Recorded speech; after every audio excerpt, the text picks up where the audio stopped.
पहिली कर्जमाफीची यादी जाहीर झाली, इम्प्लिमेंटेशन केव्हा होणार? माननीय मुख्यमंत्री देवेंद्र फडणवीसजींनी आमच्या मंत्रिमंडळाने आणि खास करून निवडणुकीमध्ये जे आम्ही वचन दिलं होतं की आमचं सरकार आल्यावर आम्ही कर्जमाफी देऊ, ती कर्जमाफी काल दिलेली आहे.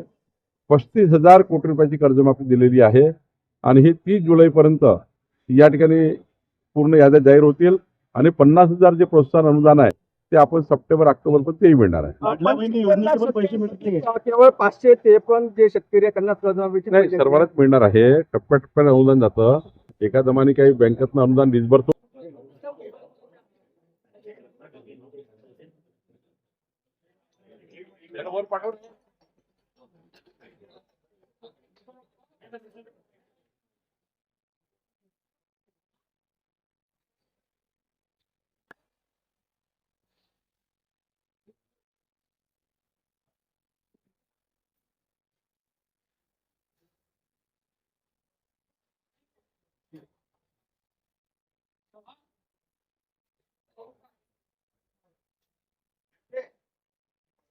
चांगला निर्णय आघाडी घेतला. गरिबांच्या हक्काच्या घराचे स्वप्न आता साकार होणार आहे. काय सांगाल महाराष्ट्रामध्ये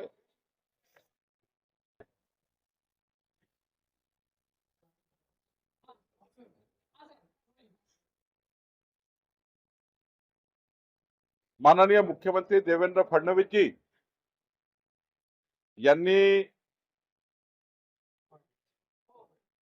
आणि माननीय देवेंद्रजीच्या नेतृत्वातल्या सरकारने आणि खास करून महसूल खात्याने 1500 फुटापर्यंत जर अतिक्रमण असेल, त्याचं 500 फूट असेल त्यांना 500 फूट पर्यंत, ज्यांचं 700 फूट असेल त्यांना 700 फूट पर्यंत, पण 1500 फूट पर्यंत आता 2011 पूर्वीचे सरकारी जागेवरचे अतिक्रमण हे नियमाकुल करता येईल असा निर्णय घेतला आहे. आम्ही राज्याच्या जनतेला निवडणुकीमध्ये वचन दिलं होतं की आमचं सरकार आल्यावर सरकारी जागेवर असलेल्या लोकांना त्यांच्या हक्काची घरं मिळाली पाहिजे, त्यांचा प्लॉट त्यांना घर बांधकामाकरता मिळाला पाहिजे, याकरता हा निर्णय घेतलेला आहे. राज्यामध्ये जवळपास 15 लाखाच्या वर परिवारांना प्राथमिक टप्प्यामध्ये याचा फायदा होणार आहे. ज्या ठिकाणी जेवढं अतिक्रमण असेल तेवढं कायदेशीर करून द्यायचं आहे. 1500 फुटाच्या वरचं अतिक्रमण आम्ही काढून टाकू, ते कायदेशीर करणार नाही. पण 1500 फुटापर्यंत कंपल्सरी नाहीये. 500 फूट 700 फूट जेवढं अतिक्रमण असेल तेवढं कायदेशीर करण्याचा आम्ही निर्णय घेतलेला आहे. आणि यापूर्वी प्रधानमंत्री योजनेचं घर मंजूर झालं, त्यांनाच पट्टा मिळत होता. आता सरसकट सर्वांनाच पट्टे वाटप करण्याचा निर्णय महाराष्ट्र सरकारने घेतला आहे, महसूल खात्याने घेतलेला आहे. आणि यामध्ये लोकांना आता गरीब माणसांना त्यांच्या हक्काचे घरं मिळणार आहे. यानंतर पट्टा मिळाल्यानंतर फक्त 1000 रुपयामध्ये त्यांची रजिस्ट्री करून देण्याचा निर्णय हाही सरकारने घेतलेला आहे.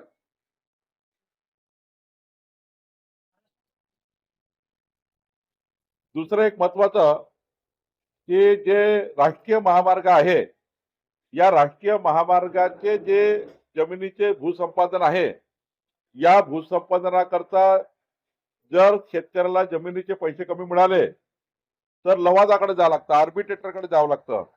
या राज्यामध्ये आर्बिट्रेटरच्या नियुक्त्या खूप दिवसापासून प्रलंबित होत्या आणि त्यामुळे 28,000 प्रकरण शेतकऱ्यांचे हे लवादाकडे आर्बिट्रेटरकडे होते. आता आम्ही या ठिकाणी 57 लवादाची नियुक्ती केली, 57 आर्बिट्रेटरची नियुक्ती केली आणि पुढच्या 3 महिन्यामध्ये या सर्व शेतकऱ्याच्या केसेस आता अंतिम होतील, याकरता निर्णय सरकारने घेतलाय.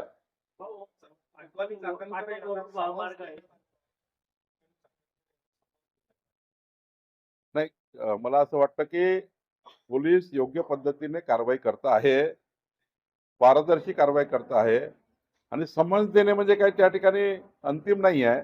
शेवटी तपास होणं आवश्यकच आहे. प्रत्येकाचा तपास होतो. एखाद्याचं नाव आलं, उद्या समजा कोणाचे नाव आलं, पोलीस तपास करतात. पोलिसांना योग्य वाटलं तर कारवाई करतात, नाही वाटलं तर त्या ठिकाणी घरी पाठवतात. त्यामुळे समन्स म्हणजे खूप काही भूकंप पडला असं नाहीये. समन्स सर्वांनाच येत राहतात. त्यामुळे समन्सवर काय कारवाई होईल त्यामध्ये त्यांच्या बयानामध्ये, त्यांच्या पोलिसांच्या चर्चेमध्ये, पोलीस जेव्हा बयान घेतील किंवा जे काही पुढच्या काळात त्या केसमध्ये तथ्य समोर येतील त्यावर पुढची कारवाई होत असतं. राष्ट्रवादी आमदार सुनील शेळके यांनी पण सुद्धा मत मांडलं की दोन्ही राष्ट्रवादीने एकत्रित बीड जिंकून केलेलं आहे. कुठेतरी दोन राष्ट्रवादी म्हणजे राष्ट्रवादीमध्ये असा एक मतप्रवाह वेगवेगळा पाहायला मिळतो की दोन्ही राष्ट्रवादीने एकत्र यायला पाहिजे. भारतीय जनता पक्षाचे निर्णय करण्याचे अधिकार आम्हाला आहे. राष्ट्रवादी काँग्रेसनी कोणाकोणाने एकत्र यावं कोणी नाही यावं यामध्ये भारतीय जनता पार्टीच्या कुठल्याही कार्यकर्त्यांनी आणि मी बोलणं काही औचित्य नाही.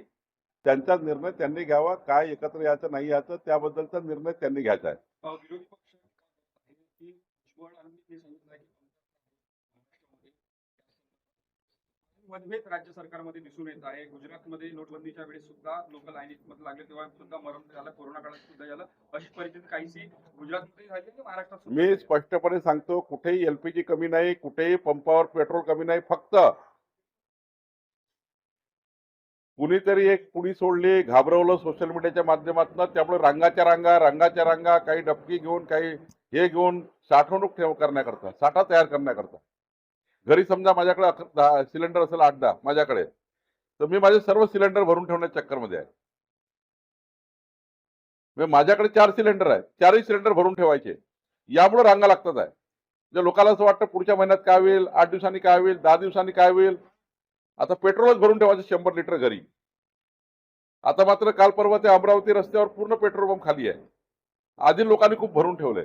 त्यामुळं साठेबाजी सारखा प्रकार करू नये, घरी काही भरून ठेवू नये. आणि त्यामुळं कुठलेही एलपीजी सिलेंडर आता कमी नाही होणार. त्या ठिकाणी सरकारने तशी व्यवस्था उभी केलेली आहे. आणि खऱ्या अर्थाने कुठल्याही पद्धतीने ह्या ज्या अफवा सुरू आहे, मीडियाच्या मित्रांना माझी विनंती आहे, सोशल मीडियांना विनंती आहे की जनतेला घाबरवेल असं कुठलंही स्टेटमेंट करू नका. अशा कुठलाही तुमच्या सोशल मीडियाचा वापर करू नका. आपल्याकडे एखादं शस्त्र आहे सोशल मीडियाचं आणि मीडियाचं, त्यावर चुकीचा वापर होऊ नये. जनतेला कुठलाही घाबरू नये. या ठिकाणी पर्याप्त एलपीजी आणि पर्याप्त पेट्रोल डिझेल देशामध्ये आहे. सरकारने कर्जमाफीची घोषणा केली होती. एक डेडलाईन देखील फिक्स झालेली आहे. प्रक्रिया सुरू झाली आहे. स्क्रुटिनी केली जाणार होती. काय नाही, आता प्रवीण परदेशी समिती संपूर्ण या 2 लाख रुपयाची कर्जमाफी कशी असणार आहे, म्हणजे या राज्यातला अल्पभूधारक अत्यल्पभूधारक जो व्यक्तीला कर्जमाफीची गरज आहे त्यांना कर्जमाफी झाली पाहिजे याकरता एसओपी तयार होत आहे. धनदांडग्या लोकांना ज्याच्याकडे. नमस्कार शेतकरी मित्रांनो, शेतकऱ्यांसाठी पुन्हा एक आनंदाची अशी बातमी आलेली आहे. शेतकरी मित्रांनो, तुम्हाला सर्वांनाच माहिती आहे की सध्या राज्य सरकारने कर्जमाफीची पहिली यादी जाहीर केलेली आहे आणि आता लवकरच बाकीच्या याद्यासुद्धा राज्य सरकार हे जाहीर करणार आहे. व त्याच्यानंतर पुन्हा एक मोठी अपडेट म्हणजे राज्य सरकार आता नमो शेतकरी मास सन्मान निधी योजनेचे 2 हप्ते म्हणजे एकूण 4,000 रुपये हे लवकरच पात्र लाभार्थ्यांच्या बँक खात्यामध्ये हे जमा करणार आहे. तसेच राज्य सरकारने रेशन कार्ड धारकांसाठी एक नवीन योजना सुरू केलेली आहे. या योजनेच्या माध्यमातून अगदी 26 वस्तू हे रेशन कार्ड धारकांना मोफत मिळणार आहेत. तर शेतकरी मित्रांनो, अशा ह्या 2 ते 3 योजना ह्या शेतकऱ्यांसाठी राज्य सरकारने आणलेल्या आहेत. म्हणजे शेतकरी मित्रांनो, आता लवकरच तुमच्या खात्यामध्ये कर्जमाफीचे पैसेसुद्धा येणार आहेत व तसेच नमो शेतकरी मास सन्मान निधी योजनेचे पैसेसुद्धा येणार आहेत व तसेच रेशन कार्ड धारकांना ह्या 26 वस्तू अगदी फ्रीमध्ये मिळणार आहेत. तर शेतकरी मित्रांनो, हा व्हिडिओ जास्तीत जास्त शेतकरी बांधवापर्यंत नक्की पोहोचवा. तुम्ही जर का आपल्या चॅनलवरती नवीन आला असाल तर आपल्या चॅनलला लाईक, शेअर आणि सबस्क्राईब करायला विसरू नका. धन्यवाद मित्रांनो. जय हिंद, जय महाराष्ट्र.